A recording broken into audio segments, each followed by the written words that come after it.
Good afternoon. We were originally planning to bring David Hockney and magician Dynamo, but instead you got us. Apparently both of them didn't go to university, but they're very successful ambassadors of Bradford. That in a way connects with what we want to say. So I think throughout the day, several people have already asked this question. So one final time, perhaps we could ask that again. What are universities for? So in a typical sense, we are told it's about research, pursuit of truth, and learning, and things like that. And some people also have mentioned about the triple helix in terms of connected with government and industry. But I think given the global context and the various upheavals and the challenges that the sector itself faces, I think this question could actually warrant deeper reflection. And again, we are told various times that everything has to be measured. So we are happy that universities contribute something like £265 billion into the UK economy, even though public funding into the university is approximately 40 billion. So that's a tremendous value, if you like, in terms of the impact. But behind these figures lies a huge paradox. And the paradox is this. While our institutions are generating immense economic and social value, I think social value is also very important, right from morning first keynote speaker has reminded us. Universities themselves are under kind of tremendous pressure and threat at the moment, especially because of the fluctuations in international student numbers and also in terms of the difficulty with regard to home student funding and related kind of challenges and the landscape. And there is also a political climate of huge skepticism, if you like, about knowledge and expertise.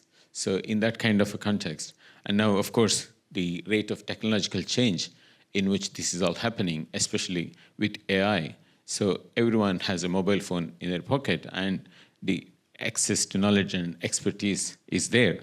So in that context, what is the additional value of expertise that universities can add? This is a kind of a public reflection question, if you like. But however, I'm sure some of you would have watched a few weeks ago when the Nobel Prize in Economics was announced, two important works were recognized, and both of those directly related to the kind of things that we have been discussing all day today, which is about innovation and the idea of ecosystems and how industrial evolution happened, and also how this idea of a creative destruction actually takes place. So I think that is, in a way, gives us the optimism or positivity, if you like, in this, especially in this context of what you can say, AI-driven industrial revolution that is unfolding in front of us. And that's where I think the universities have tremendous opportunity to take part in, but also contribute to what is happening in terms of understanding what is knowledge and how this knowledge can be put to good use. So this is what we're doing in the University of Bradford. We're asking ourselves the question, how can we contribute to and benefit from the innovation ecosystem of our region? Bradford, as many of you will know, is a city with deep industrial roots. It's got a vibrant, diverse population. It's a place of potential. Our university is uniquely positioned to unlock that potential, not just through research and teaching, but also through enterprise. So over our history, we've built strong relationships with local companies. We've helped them solve technical problems and adopt new technologies. We're home to one of the best management schools in the world, and our pioneering Peace Studies programme exemplifies our commitment to innovation in social and economic transformation. We produce entrepreneurial, work-ready graduates, and we convene communities, from SMEs to creatives, from digital health pioneers to climate innovators and peace shapers. And we've got this inclusive philosophy. Develop one innovator and you can change an individual, but if you create the ecosystem in which those innovators can flourish, those individuals are going to change your economy. And we've gone further. In 2024, in February last year, we launched the Bradford Renduchintala Enterprise Ecosystem, or BRIE for those who can't put their teeth in fast enough. It's a modest but powerful initiative anchored by generous philanthropic investment from our alumnus, Dr. Murthy Rendunchitala, and by the university. It provides education, pre-seed funding, mentoring, and networking for founder teams. And those are teams comprised of people with enterprise expertise or aptitude and technological interest, and it's people with technological expertise and entrepreneurial interest. Complementary. It's a space, or perhaps a place, reflecting the earlier discussion, where ideas meet opportunity. And here's the twist. We did this just as the university began planning a transformational change programme, as many have. That timing forced us to ask, what is our university really for? And how can enterprise help to promote local prosperity and our institutional financial sustainability at the same time? This is a question many universities in all our key cities have been facing. So this is not just unique to Bradford. So if we zoom out a little bit, across the UK, we can see that there's a lot of work going on focused on regional development, which is a national priority. Even the new industrial strategy and regional policies, they kind of always aim to and speak about distributing investments more equitably. And since morning, we also have several speakers who highlighted in terms of the spatial geographical inequality that is there in our landscape, right? So innovation is really very important, and that's something really good for cities like Bradford and other key cities in this room. In that context, we have seen several examples of how universities are really engaged in and shaping this particular agenda, and we are doing something similar in Bradford too. But innovation is not just about knowledge, and we know that. And it's about networks, it's about skills, it's about finance, and the word ecosystems. And this is where I think, again, we saw since morning the idea of triple helix, but I know we can also think in terms of quadruple helix and pentaples and all those things, yeah, our Greek kind of arithmetic, because it's the civil society, the faith institutions, and all these kind of soft infrastructure that is there in the society, which is really very important. We recognized suddenly during COVID pandemic in terms of how much important role they play and how we have neglected them for many, many years. So I think that recognition is really key to that. So this in a way it relates to our previous speaker had a fantastic diagram of 6 things. So keeping with the idea of 6, we also can refer to West Yorkshire Combined Authorities kind of model, which is a kind of a wheel of enterprise, which has 6 hubs, if you like, or 6 factors. So I think the work that universities do also are very similar in terms of if we combine. Of course, we focus on skills and innovation. So those 2 are important. But also, I think the place, finance, markets, and promotion. So these 4, so altogether the 6. Many times universities are tremendous ambassadors for the place.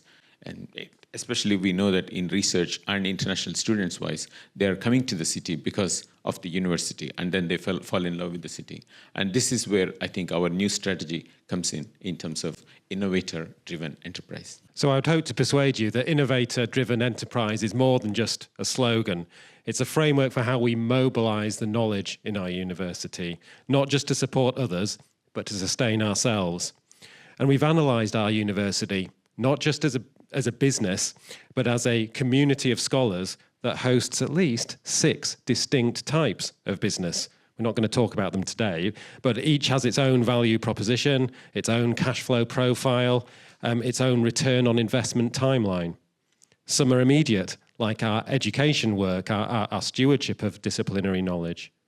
Others are long-term, like our research, our creation of knowledge assets. All of them are essential. But our analysis has helped us to rethink how we engage with the regional ecosystem. We're not just contributors, we're co-creators. And we're not just giving away value, we're capturing it. So in the first 18 months of BRIE, we've empowered 60 new teams to create businesses that will break new ground in West Yorkshire's priority economic sectors.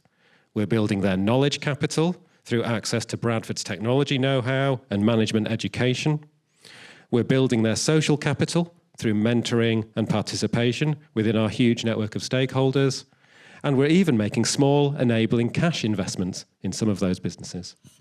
So the target is high growth potential, active, investable businesses. Judging by our track record of similar interventions in the past, 80% of these will survive 3 years, well in excess of the typical 55% 3-year survival rate of startups. Crucially, these best-in-class benefits for our companies are paid for. Some companies will pay modest annual fees. The majority pay a low fee and have agreed an advance subscription for the university to take up to 20% of their equity after 2 years. Now, in strictly notional but conservative terms, if we assume that the average value of our companies will be £250,000 at 2 years old, our 18 months activity has generated a future value of £15 million. 6 full company equivalents of equity, or 1.5 million of this future value, is held by the university. When, in the next couple of years, this future value starts to convert into cash, and that's the kicker, BRE can and will wean itself off its dependence on anchor investment to become truly sustainable. So this requires a shift in mindset. I think this is where all these positive ideas we have discussed today, all of those showcased how that shift in mindset is possible. Universities have long been seen as knowledge producers, so this part I think we know very well. But I think in today's context, we also need to think of universities as knowledge mobilizers. So that means translating research into impact, connecting ideas to enterprise, and building bridges between disciplines, industries, and I would say even different parts of the civic sphere. So reaching out to non-governmental organizations, civic NGOs, and the government. It also means that recognizing that innovation is not linear. It is messy. So the picture I always think of is kind of a plate of noodles, if you like. So collaborative, deep, and very deeply human. And that complexity should not put us off. Rather, I think that should excite us, because it is through that complexity that this sharing of the ideas, that this idea of an ecosystem that really shines as a space to thrive. So it is such ecosystem. That's what we are trying to build in Bradford. So today's conference has been truly inspiring. It's been one of the best I've attended as a professional in my career, and that's speaking as somebody who's been to chemistry conferences. So, and what I would like to do, if I may set a little bit of homework for people, is to look at what we've done here and foregrounded the innovator, not the innovation, not the process. God forbid the widget that our talented people invent. It's about the innovator. And if you are running an initiative or developing a policy that has the word innovation in its shouted out somewhere in it, just perform the thought experiment. Replace that word innovation with innovator and see how it changes your thought process. As for ourselves, we're embedding innovator-driven enterprise into our strategy. We're aligning our teaching, research, and enterprise activities with the needs of our region. And we're creating mechanism to ensure that when value is created, the university shares in it.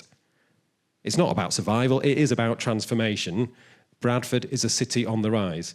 University of Bradford is rising with it, not as a passive institution, but as an active, innovative, entrepreneurial force.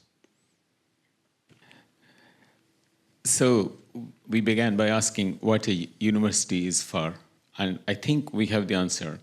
Earlier, Bruno Latour was mentioned, and Emile Durkheim was mentioned. So if I may add to that also, maybe Amartya Sen.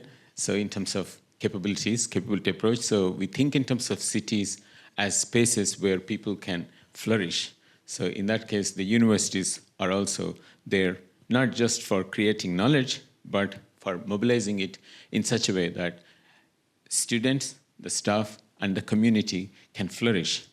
So the building of ecosystems and driving enterprise and shaping the future, all of this takes place within that mindset of making people flourish. Thank you.